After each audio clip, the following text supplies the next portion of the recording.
We are dusting off more tapes from deep in the basement as we get ready for Pat's retirement tomorrow. Now, this particular story focuses on the 2-year period when a retired U.S. Senator from Maine made his mark on international affairs. George Mitchell was chosen by President Bill Clinton, along with the British and Irish governments, to be the chairman of multi-party talks aimed at ending an age-old conflict in Northern Ireland. In 1997, I spent time in Belfast with Senator Mitchell, learning about the troubles and the infinite patience he would rely on to find a solution. This story is from April of 1998, when Mitchell had returned to Washington a few days after the Good Friday Agreement was signed.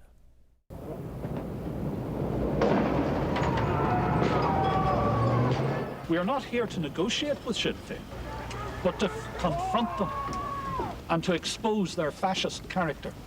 The atmosphere that George Mitchell walked into was one of hatred and mistrust. The head of the major pro-British Unionist Party would not even speak with Irish Republican leader Gerry Adams.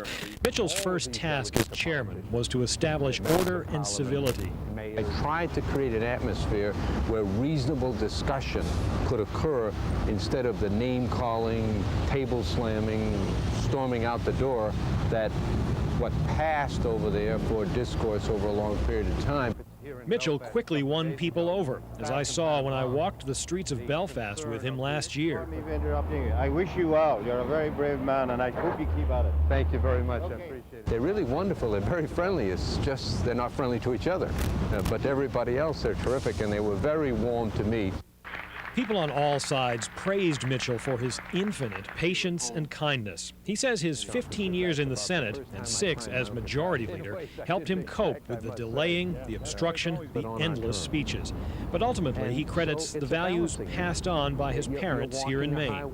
I tried very hard early to treat every one of these people, whatever their background or circumstances, with respect, as a significant person representing a significant constituency. And I think that paid off in the end. I could sense over time their trust and confidence in me growing. Mitchell says over nearly 2 years of negotiations, he never felt things were hopeless as long as he could keep people talking. But there were low points, none lower than in July 1996, in the middle of a bitter fight over rules for the talks.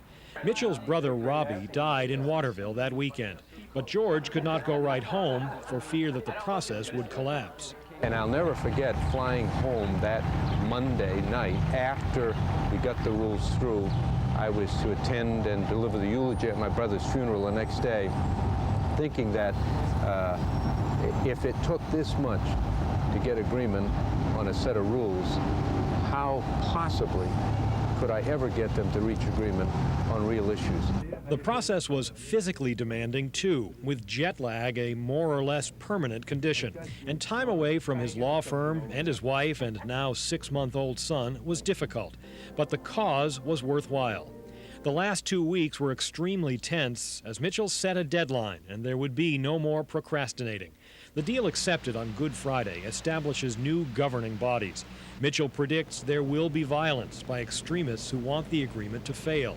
And if voters in the North and South go along next month, even the most optimistic know what lies ahead will not be easy. It's going to take a number of years, but things are going to be different, yeah. But the very fact of these institutions enables them, although it enables them to fall apart, it also enables them to work together if they choose the right course. George Mitchell's official role in Northern Ireland has ended, and he laughs off speculation of an honorary knighthood or a Nobel Peace Prize in his future. All he wants now is his summer vacation on Mount Desert Island. I'll turn 65 in August.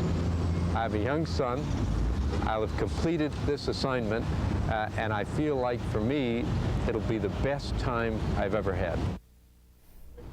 The voters in Northern Ireland approved that multi-party agreement a month later. Senator Mitchell maintained ties to Northern Ireland, serving as Chancellor of Queen's University Belfast for a decade, and he put his negotiating skills to work again for a couple of years, beginning in 2009 as a special envoy for Middle East peace.